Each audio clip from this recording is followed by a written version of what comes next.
Vijayanagara channel ವೀಕ್ಷಕರಿಗೆ ನಮಸ್ಕಾರ. ವಿಜಯನಗರ ವಾರ್ತೆಗಳಿಗೆ ಸ್ವಾಗತ. ಮುಖ್ಯಾಂಶಗಳು.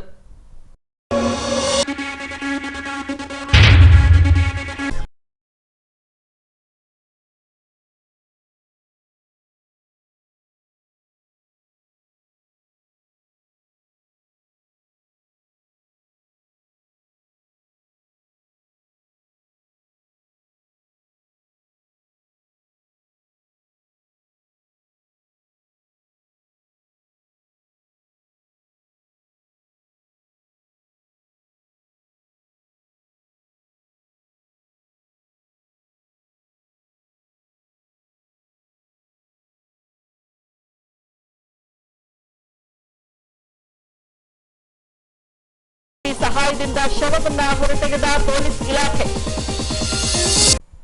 ಈಗ ವಾರ್ತೆಗಳ ವಿವರ. ಕರ್ನಾಟಕ ರಾಜ್ಯ ಕೃಷಿ ಇಲಾಖೆಯಿಂದ ಪ್ರತಿ ವರ್ಷ ಅರ್ಹ ರೈತರಿಗೆ ಕೃಷಿ ಪರಿಕರಗಳನ್ನು ವಿತರಿಸಲಾಗುತ್ತದೆ. ಹೀಗೆ ಹೊಸಪೇಟೆ ರೈತ ಸಂಪರ್ಕ ಕೇಂದ್ರದಿಂದ ಹೊಸಪೇಟೆ ತಾಲೂಕಿಗೆ ಸಂಬಂಧಿಸಿದ ಅರ್ಹ ರೈತರಿಗೆ 2.75 ಕೋಟಿ ಮೊತ್ತದ ಬೆಲೆ ಬಾಳುವ ವಿವಿಧ ಕೃಷಿ ಪರಿಕರಗಳನ್ನು ವಿತರಿಸಲಾಗಿದೆ. ಹೀಗೆ ಈ ವಿಷಯಕ್ಕೆ ಸಂಬಂಧಿಸಿದಂತೆ ದಿನಾಂಕ 6ರಂದು ಹೊಸಪೇಟೆ ರೈತ ಸಂಪರ್ಕ ಕೇಂದ್ರದ ಆವರಣದಲ್ಲಿ ಕೃಷಿ ಪರಿಕರಗಳ ವಿತರಣಾ ಕಾರ್ಯಕ್ರಮವನ್ನು ಹಮ್ಮಿಕೊಳ್ಳಲಾಗಿತ್ತು. ಈ ಭಾಗವಾಗಿ ಪ್ರಾರಂಭದಲ್ಲಿ ಕೃಷಿ ತಾಂತ್ರಿಕ ಮಾಹಿತಿ ಹಾಗೂ ಕೀಟ ಬಾಧೆಗಳ ಕುರಿತಾಗಿ ಮುದ್ರಿಸಿದ ಕೈಪಿಡಿಗಳನ್ನು ಬಿಡುಗಡೆಗೊಳಿಸಿ ರೈತರಿಗೆ ನೀಡಲಾಯಿತು. ಗಣ್ಯಮಾನ್ಯರು ಬಿಡುಗಡೆಗೊಳಿಸಬೇಕಾಗಿ ವಿನಂತಿಸಿಕೊಳ್ಳುತ್ತೇನೆ.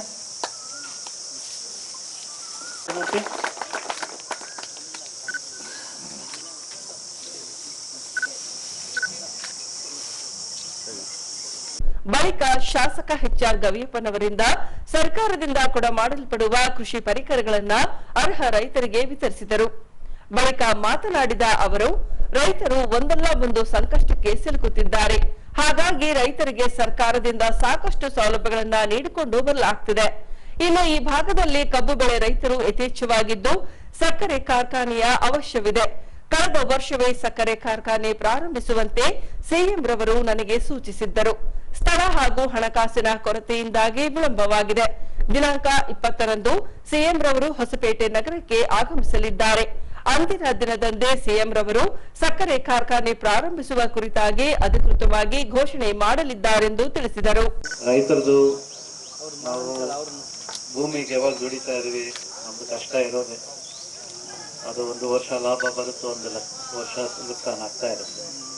ಬಟ್ ಏರಿ ಇರೋದ್ರಿಂದ ಅದು ಇವಾಗ ನಮ್ಗೆ ಕಾಣಿಸ್ತಾ ಇದೆ. ನಾವು ಶುಗರ್ ಫ್ಯಾಕ್ಟ್ರಿ ಕಳ್ಕೊಂಡ್ಮೇಲೆ ಅವಾಗೆ ನಿರಂತರವಾಗಿ ನಮ್ಗೇನಿತ್ತು, ಕಬ್ಬು ಸಾಗಣೆ ಮಾಡೋದ್ರಿಂದ ನಮ್ಗೇನು ಸಮಸ್ಯೆ ಇರ್ತಿದ್ದಿಲ್ಲ. 60ರಿಂದ 70% ನಮ್ಮ 21,000 ಎಕರೆನಲ್ಲಿ ಒಂದು 12ರಿಂದ 13,000 ಎಕರೆ 14,000 ಎಕರೆ ತನಕ ಕಬ್ಬು ನಾವು ಬೆಳೆಸ್ತಾ ಇದ್ವಿ. ಇವಾಗ ಅದಾಗ್ತಾ ಇಲ್ಲ. ಬಟ್ ಮೇನು ಇರೋದು ನಮಗೆಲ್ಲ ಗೊತ್ತಿದೆ. ಇವಾಗ ನಮಗೆ ಲಾಭ ಇರೋದು ಬಂಡಿನಿಂದನೇ, ಸಾಗಾಟ ಯಾರು ಮಾಡ್ತಾರ ಸಾಗಣೆ ಮಾಡೋದ್ರಿಂದನೇ ನಮಗೆ, ಎತ್ತು ಬಂಡಿನಿಂದನೇ ನಮಗೆ ಒಂದು 550ರಿಂದ 600 ರೂಪಾಯಿ ನಮ್ಗೆ ಉಳಿತಾಯ. ಅದೇ ನಮ್ಮ ಮನೆಗೆ ಸೇರೋದು ಕಾಯಂ ಆಗಿ. ಮತ್ತೆ ಕೃಷಿ ಮಾಲಕರಿಗೆ, ಲ್ಯಾಂಡ್ ಓನರ್ಸ್ಗೆ, ಅವರಿಗೆ ಒಂದು 30%, ಅವ್ರಿಗೊಂದು 500-600 ರೂಪಾಯಿ, ಲೇಬರ್ಗೆ ಒಂದು 600 ರೂಪಾಯಿ 700 ರೂಪಾಯಿ, ಮತ್ತೆ ಈ ಮ್ಯಾನ್ಯೂರು ಮತ್ತೆ ಇವೆಲ್ಲ ಫರ್ಟಿಲೈಸರ್ಸ್ ಅದಕ್ಕೆ ಒಂದು 500-600 ರೂಪಾಯಿ ಹಿಂಗೆಲ್ಲ ಖರ್ಚಾಗುತ್ತೆ. ಹಾಗಾಗಿ ಎಲ್ಲ ಒಂದು 25% ಎಲ್ಲರಿಗೂ ಹಂಚಿಕೆ ಆಗುತ್ತೆ ಒಂದು ಬೆಳೆ ಮೇಲೆ. ಹಾಗಿರೋದ್ರಿಂದ ಇವಾಗ ಸಾಕಷ್ಟು ನನಗೂ ಒಂದು ಟೈಮ್ ಸಿಗ್ತಾ ಇಲ್ಲ ಇದ್ರ ಮೇಲೆ ಪೂರ್ತಿ ಕಾನ್ಸಂಟ್ರೇಟ್ ಮಾಡಲಿಕ್ಕೆ. ಯಾವುದೋ ಒಂದು ಕಾರ್ಯಕ್ರಮ ಬರ್ತಾನೆ ಇದೆ ತಲೆ ಮೇಲೆ. ಸಿದ್ದರಾಮಯ್ಯ ಸಾಹೇಬರಿಗೆ, ಮುಖ್ಯಮಂತ್ರಿಗಳು ಸಾಹೇಬರಿಗೆ, ಅವರಿಗೆ ಹೊಸಪೇಟೆ ಮೇಲೆ ಅಷ್ಟೇ ಕಾಳಜಿ ಇದೆ. ಹೋದ ವರ್ಷದಿಂದನೇ ಹೇಳ್ತಾ ಇದ್ದಾರೆ ನನಗೆ. ಹಂಪಿ ಉತ್ಸವ ಬಂದವಾಗ ಹೋದ ವರ್ಷ, ಈ ವರ್ಷದಲ್ಲ ಹೋದ ವರ್ಷನೇ ನೀನು ಶುಗರ್ ಫ್ಯಾಕ್ಟ್ರಿ ಹಾಕು, ನೀನು ಸ್ಟಾರ್ಟ್ ಮಾಡು ಅಂತ ಹೇಳ್ಬಿಟ್ಟು ಪಾಪ ಅವ್ರ ಕಡೆಯಿಂದ ಯಾರು ತಪ್ಪೇನಿಲ್ಲ, ಸುಮ್ಮನೆ ಹೇಳ್ಬಾರ್ದು. ನಂದು ಸ್ವಲ್ಪ ನನ್ನ ಫೈನಾನ್ಷಿಯಲ್ ಪೊಸಿಷನ್ಸು ನಾನು ನೋಡ್ಕೋಬೇಕಾಗುತ್ತೆ. ಯಾಕಂದರೆ ನನ್ನ ಎಲೆಕ್ಷನ್ಸ್ ಆಯಿತು, ಎಲ್ಲ ಆಯಿತು, ಸ್ವಲ್ಪ ಆದಮೇಲೆ ನನಗೂ ಸ್ವಲ್ಪ ಇವಾಗ ಒಂದು ಶುಗರ್ ಫ್ಯಾಕ್ಟ್ರಿ ಆಗಬೇಕಂದ್ರೆ 100-150 ಕೋಟಿ ಬೇಕಾಗುತ್ತೆ. ಅದಕ್ಕೆಲ್ಲ ಅರೇಂಜ್ಮೆಂಟ್ಸ್ ಮಾಡ್ಕೋಬೇಕಂದ್ರಿಗಿನ ಸ್ವಲ್ಪ ತಡ ಆಗುತ್ತೆ. ಹಾಗಾಗಿ ಅಷ್ಟರೊಳಗೆ ಇನ್ಯಾರನ್ನ ಬಂದ್ರಿಗಿನ ಕೊಡೋಣ ಅನ್ನೋದು ಕೂಡ ನನಗೆ ಉದ್ದೇಶ ಇದೆ. ನಾನು ಹಾಕ್ಬೇಕನ್ನೋದೇನಿಲ್ಲ. ಯಾರನ್ನ ಬಂದು ಹಾಕಿದ್ರು ಕೂಡ ಅವ್ರಿಗೂ ಓಪನ್ ಆಗಿ ಇಟ್ಟಿದ್ದೇನೆ. ಇನ್ನು ಯಾರೂ ಬಂದಿಲ್ಲ. ಇವಾಗ 20ನೇ ತಾರೀಕು ಸಾಹೇಬರು ಬಂದ ಮೇಲೆ ಫೈನಲ್ ಆಗಿ ಒಂದು ಪರ್ಮಿಷನ್ ತಗೊಂಡು ಇನ್ನು ಮುಂದೆ ನಾನು ಸ್ಟಾರ್ಟ್ ಮಾಡ್ಕೊಂಡು ಹೋಗ್ಬಿಡ್ತೀನಿ ಅಂತ ಹೇಳಲಿಕ್ಕೆ ನಿಮಗೆಲ್ಲರಿಗೆ ಒಂದು ಮಾತು ಕೊಡ್ತಾ ಇದ್ದೀನಿ. ಕೇಂದ್ರ ಸರ್ಕಾರದಿಂದ ವಕ್ಫ್ ಕಾಯ್ದೆಗೆ ತಿದ್ದುಪಡಿ ತಂದಿದೆ. ಈ ಹಿನ್ನೆಲೆಯಲ್ಲಿ ಜಿಲ್ಲಾ ಅಲ್ಪಸಂಖ್ಯಾತರ ಕಲ್ಯಾಣ ಇಲಾಖೆಯ ಕಚೇರಿ ಆವರಣದಲ್ಲಿ ವಕ್ಫ್ ಮಂಡಳಿಗೆ ಸಂಬಂಧಿಸಿದ ಕಾಗದ ಪತ್ರಗಳ ಪರಿಶೀಲನೆ ನಡೆಸಲಾಗಿದೆ.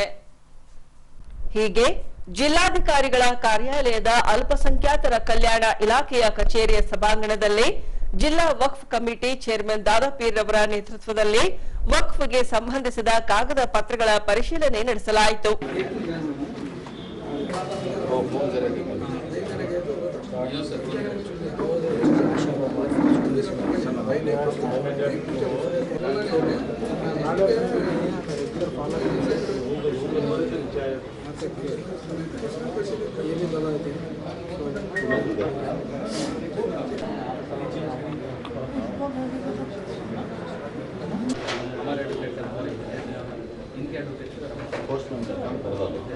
बाकी काम फॉलो कर लेते हैं. तुम ना तो भी हड़ल है फिर हमारे अलामत हो जा रही नहीं बोले तो ये क्या होता रोड मार्जिन बिल्डिंग लाइन ये छोड़ कर तुम्हें बिल्डिंग बनाना है. अब वही सा क्या बिल्डिंग अल्लाह के वास्ते ये प्रॉपर्टी को छोड़ो इन्फॉर्म करो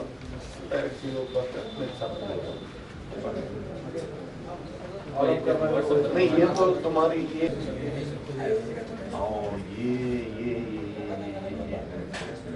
ಹೀಗೆ ಕಾಗದ ಪತ್ರಗಳ ಪರಿಶೀಲನೆಯ ನಂತರ ಜಿಲ್ಲಾ ವಕ್ಫ್ ಕಮಿಟಿ ಅಧ್ಯಕ್ಷ ದಾದಾಪೀರ್ ರವರು ಮಾತನಾಡಿ ಸಚಿವ ಜಮೀರ್ ಅಹಮದ್ ಖಾನ್ ರವರ ಸೂಚನೆಯ ಮೇರೆಗೆ 90 ವಿಜಯನಗರ ಕ್ಷೇತ್ರದ ವ್ಯಾಪ್ತಿಗೆ ಬರುವ ವಕ್ಫ್ ಬೋರ್ಡ್ಗೆ ಸಂಬಂಧಿಸಿದ ಆಸ್ತಿಗಳ ಕಾಗದ ಪತ್ರಗಳನ್ನು ಪರಿಶೀಲಿಸಲಾಗಿದೆ. ಈ ಕಾರ್ಯಾಗಾರವನ್ನ ಸದ್ಯ ಹೊಸಪೇಟೆಯಲ್ಲಿ ನಡೆಸಲಾಗಿದ್ದು ಬರುವ ದಿನಗಳಲ್ಲಿ ಹಂತ ಹಂತವಾಗಿ ಜಿಲ್ಲೆಯ ಎಲ್ಲ ತಾಲೂಕುಗಳಲ್ಲಿ ಕಾರ್ಯಾಗಾರ ನಡೆಸಿ ವಕ್ಫ್ ಬೋರ್ಡ್ಗೆ ಸಂಬಂಧಿಸಿದ ಕಾಗದ ಪತ್ರಗಳನ್ನು ಪರಿಶೀಲಿಸಲಾಗುವುದೆಂದು ತಿಳಿಸಿದ್ದಾರೆ. ಅಸ್ಸಲಾಂ ವಲೈಕುಂ, ಎಲ್ಲರಿಗೂ ನಮಸ್ಕಾರ. ಈ ದಿನ ವಿಜಯನಗರ ಜಿಲ್ಲಾ ವಕ್ಫ್ ಸಲಹಾ ಸಮಿತಿಯಿಂದ ಹೊಸಪೇಟೆ ಇವಾಗೇನು ವಿಜಯನಗರ ಕಾನ್ಸ್ಟಿಟ್ಯೂನ್ಸಿ ಏನಾಯಿತು ಅದನ್ನು ಒಂದೇ ಈ ದಿನ ನಾವು ಕಾಗದ ಪತ್ರಗಳ ಕಾರ್ಯಾಗಾರ ಅಂತ ಹೇಳಿ ಮಾಡಿಬಿಟ್ಟು ಎಲ್ಲ ವಕ್ಫ್ ಸಂಸ್ಥೆಗಳಿಗೆ ರಿಜಿಸ್ಟರ್ ಆಗಿರತಕ್ಕಂಥ ದಾಖಲಾತಿಗಳನ್ನು ಇಲ್ಲಿ ಪರಿಶೀಲನೆ ಮಾಡಲಿಕ್ಕೆ ಎಲ್ಲರೂ ಬಂದಿದ್ದೀವಿ. ಕಾರಣ ಇಷ್ಟೇ, ಈಗ ಪರಿಸ್ಥಿತಿಗಳು ಸರಿಯಾಗಿಲ್ಲ. ನಮ್ಮ ಕಾಗದ ಪತ್ರಗಳನ್ನು ನಮ್ಮ ಮಸೀದಿದಾಗಲಿ ಖಬರ್ಸ್ತಾನಿಂದಾಗಲಿ ದರ್ಗಾದಾಗಲಿ ಎಲ್ಲ ಕಾಗದ ಪತ್ರಗಳು ರೆಕ್ಟಿಫೈ ಮಾಡಿ ಎಲ್ಲದು ಇದ್ದರೆ ಒಳ್ಳೆಯದು. ಇಲ್ಲ ಅಂತಂದರೆ ನಮ್ಮ ಸಲಹಾ ಸಮಿತಿ ಕಡೆಯಿಂದ ಆಫೀಸರ್ಸ್ ಎಲ್ಲರೂ ಇಲ್ಲೇ ಇದ್ದಾರೆ. ಎಲ್ಲ ಪೇಪರ್ಸ್ ಪರಿಶೀಲನೆ ಮಾಡಿ ಅದನ್ನು ಸೆಟ್ರೈಟ್ ಮಾಡಿಬಿಟ್ಟು ನಿಮಗೆ ಕೊಡ್ತಕ್ಕಂಥ ಕೆಲಸ ನಾವು ಮಾಡ್ತಾಯಿದ್ದೀವಿ ಇವತ್ತು. ಇನ್ನೂ ಯಾರಿಗಾದರೂ ಈ ಮೆಸೇಜ್ ಮುಟ್ಟಿಲ್ಲ ಅಂದರೆ ಈ ಮಾಧ್ಯಮದ ಮುಖಾಂತರ ತಾವು ನೋಡಿಬಿಟ್ಟು ನಮ್ಮ ಸಲಹಾ ಸಮಿತಿಗೆ ಬಂದರೆ ಕಮಲಾಪುರದಲ್ಲಿ ಇವತ್ತು ನಾವು ಹೊಸಪೇಟೆ ಅಂಬೇಡ್ಕರ್ ಸರ್ಕಲ್ SMSK ಪ್ಲಾಜಾದಲ್ಲಿ ಈ ಕಾರ್ಯಾಗಾರವನ್ನು ಮಾಡ್ತಾಯಿದ್ದೀವಿ. ಸೊ ಅಲ್ಲಿಗೆ ಬಂದ್ರೂ ನಿಮ್ಮ ಕೆಲಸ ನಾವು ಮಾಡಿಕೊಡ್ತೀವಿ ಅಂತ ಹೇಳಲಿಕ್ಕೆ ನನಗೆ ಸಂತೋಷ ಆಗ್ತಾಯಿದೆ. ಪಬ್ಲಿಕ್ ರೆಸ್ಪಾನ್ಸು ಚೆನ್ನಾಗಿದೆ. ಇವತ್ತು ಎಲ್ಲರೂ ಬಂದಿದ್ದಾರೆ ಹೊಸಪೇಟೆಯಿಂದ. ಮುಂದಿನ ದಿನಗಳಲ್ಲಿ ನಾವು ಬೇರೆ ತಾಲೂಕುಗಳು ವಿಜಯನಗರ ಜಿಲ್ಲೆಯ ಬೇರೆ ತಾಲೂಕುಗಳಿಗೆ ಹೋಗಿಬಿಟ್ಟು ಇಲ್ಲ ಅವ್ರನ್ನ ಒಂದು ದಿನ ಇಲ್ಲಿ ಕರ್ಕೊಂಡು ಒಂದೊಂದು ದಿನ ಒಂದೊಂದು ತಾಲೂಕು ಎಲ್ಲ ಕಾಗದ ಪತ್ರಗಳು ಅವ್ರದ್ದು ಕೂಡ ಸರಿ ಮಾಡಿಬಿಟ್ಟು ಕೊಡಬೇಕಂತ ಹೇಳಿ ಡಿಸೈಡ್ ಮಾಡಿದ್ದೀವಿ. ಅದೇ ಪ್ರಕಾರ ಈ ಕೆಲಸನೂ ಮಾಡ್ತಾಯಿದ್ದೀವಿ. ಇವತ್ತು ಪ್ರಾರಂಭದ ದಿನ, ಮುಂದಿನ ದಿನಗಳಲ್ಲಿ ಆ ಕೆಲಸವನ್ನು ಮಾಡ್ತೀವಿ. ಈ ಆದೇಶವನ್ನು ಸಾಹೇಬರು ಜಮೀರ್ ಅಹಮದ್ ಖಾನ್ ಅವರು ಹೇಳಿದ್ದ ಪ್ರಕಾರ ಹೊಸಪೇಟೆಯಲ್ಲಿ ಬಿಸಿಲು ಜಾಸ್ತಿ, ಸೊ ಊರಲ್ಲೇ ಇಟ್ಕೊಳ್ರಿ, ಎಲ್ಲ ಮಸೀದಿಗಳಿಗೆ ಎಲ್ಲರಿಗೆ ಇನ್ಫಾರ್ಮ್ ಮಾಡಿ ಇಲ್ಲೇ ಮಾಡಿ ಅಂತಂತ ಹೇಳಿದ್ವಿ. ಸೊ ಅವ್ರ ಆರ್ಡರ್ ಮೇರೆಗೆ ಇವತ್ತಿಲ್ಲಿ ಕಾರ್ಯಾಗಾರವನ್ನು ಹಮ್ಮಿಕೊಂಡಿದ್ದೀವಿ. ವಾಸವಿ ಜಯಂತಿ ನಿಮಿತ್ತ ನಗರದ ಆರ್ಯವೈಶ್ಯ ಸಮಾಜದಿಂದ ಏಪ್ರಿಲ್ 28ರಿಂದ ದೇಗುಲದಲ್ಲಿ ವಿವಿಧ ಧಾರ್ಮಿಕೋತ್ಸವಗಳನ್ನು ಕೈಗೊಳ್ಳಲಾಗಿದೆ. ಹೀಗೆ ದಿನಾಂಕ 6ರಂದು ಕನ್ನಿಕಾಂಬ ದೇವಿ ಮೂರ್ತಿಗೆ ಕವಡೆಗಳಿಂದ ಸಿಂಗರಿಸಿ ವಿಶೇಷ ಪೂಜೆ ಸಲ್ಲಿಸಲಾಗಿತ್ತು. ಹೀಗೆ ವಾಸವಿ ಜಯಂತಿಯ ಹಿನ್ನೆಲೆಯಲ್ಲಿ ದೇಗುಲಕ್ಕೆ ವಿದ್ಯುತ್ ದೀಪಗಳಿಂದ ಸಿಂಗರಿಸಿ ಅಲಂಕರಿಸಲಾಗಿತ್ತು. ಇನ್ನು ಗರ್ಭಗುಡಿಯ ಮೂರ್ತಿಗೆ ಕವಡೆ ಹಾಗೂ ಗೋಮುಖಿ ಅಲಂಕಾರಗೊಳಿಸಿ ಪೂಜೆ ಸಲ್ಲಿಸಲಾಗಿತ್ತು. ಇನ್ನು ಸಂಜೆ ವೇಳೆ ಆರ್ಯವೈಶ್ಯ ಸಮಾಜದವರಿಂದ ಪಾಲಕಿ ಸೇವೆ ಸಲ್ಲಿಸಿ ಭಕ್ತಿ ಸಮರ್ಪಿಸಲಾಯಿತು.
ಈಗ ಅನಾಮಧೇಯ ಶವದ ಕುರಿತು ಪ್ರಕಟಣೆ.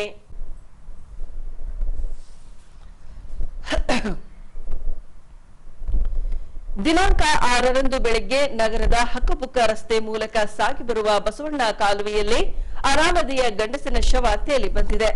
ಪ್ರತ್ಯಕ್ಷದರ್ಶಿಗಳು ಪಟ್ಟಣ ಪೊಲೀಸ್ ಠಾಣೆಗೆ ಮಾಹಿತಿ ನೀಡಲಾಗಿ ಪೊಲೀಸರು ಸ್ಥಳಕ್ಕೆ ಆಗಮಿಸಿ ನಗರಸಭೆಯ ಜೆಸಿಬಿ ಸಹಾಯದೊಂದಿಗೆ ಅನಾಮಧೇಯ ಗಂಡಸಿನ ಶವವನ್ನ ಕಾಲುವೆಯಿಂದ ಹೊರತೆಗೆದು ವಾಹನದ ಮೂಲಕ ಸರ್ಕಾರಿ ನೂರು ಹಾಸಿಗೆ ಆಸ್ಪತ್ರೆಗೆ ಸಾಗಿಸಿದ್ದಾರೆ.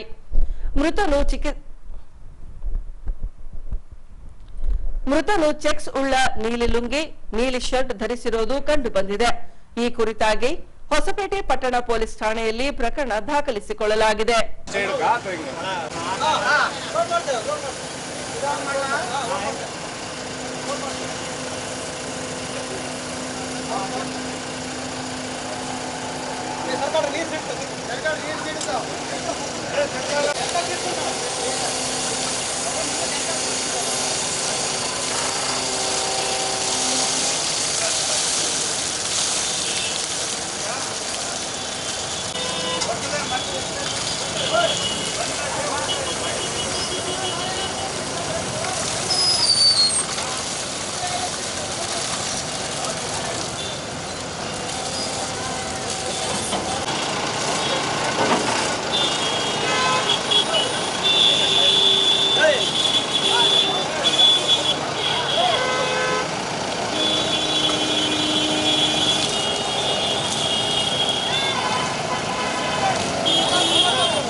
ಈಗ ಪೊಲೀಸ್ ಪ್ರಕಟಣೆ.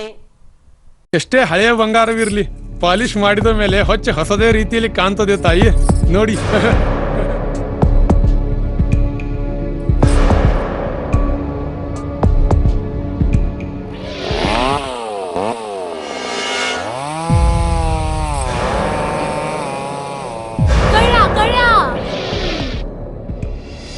ತಾಯಿ, ನಿಮ್ ಮೈ ಮೇಲೆ ಅದು ಹೊಲಸು ಬಿದ್ದಿದೆ.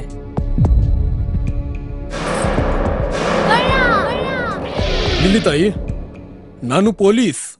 ಅಲ್ಲಿ ಮುಂದೆ ದಾರಿಲಿ ದೊಡ್ಡ ಗಲಾಟೆ ಆಗಿದೆ, ಮತ್ ನೀವು ಇಷ್ಟೆಲ್ಲ ಒಡವೆ ಹಾಕೊಂಡು ತಿರುಗಾಡ್ತಾ ಇದ್ದೀರಾ. ಈ ಒಡವೆಗಳನ್ನ ಈ ವಸ್ತ್ರದಲ್ಲಿ ಕಟ್ಟಿ ಪರ್ಸ್ನಲ್ಲಿ ಇಡಿ. ಹಾಕಿ ಹಾಕಿ ಪರ್ಸ್ನಲ್ಲಿ ಇಡೋಣ. ಅಲ್ಲೇ ಮುಂದ್ಗಡೆ ಆಗಿದೆ.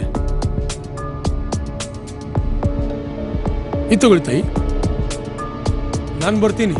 ಈ ಕಡೆಯಿಂದ ಹೋಗಿ.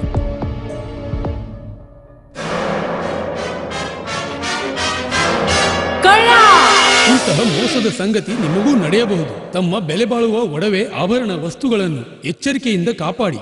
ಯಾವುದೇ ಮಾತುಗಳಿಗೆ ಮರುಳಾಗಬೇಡಿ. ಸಂಶಯಾಸ್ಪದ ರೀತಿಯಲ್ಲಿ ಯಾರಾದರೂ ಕಂಡು ಬಂದರೆ ಸಮೀಪದ ಪೊಲೀಸ್ ಠಾಣೆಯನ್ನು ಸಂಪರ್ಕಿಸಿ. ಈಗ ಕೊನೆಯಲ್ಲಿ ಮತ್ತೊಮ್ಮೆ ವಾರ್ತೆಗಳ ಮುಖ್ಯಾಂಶಗಳು.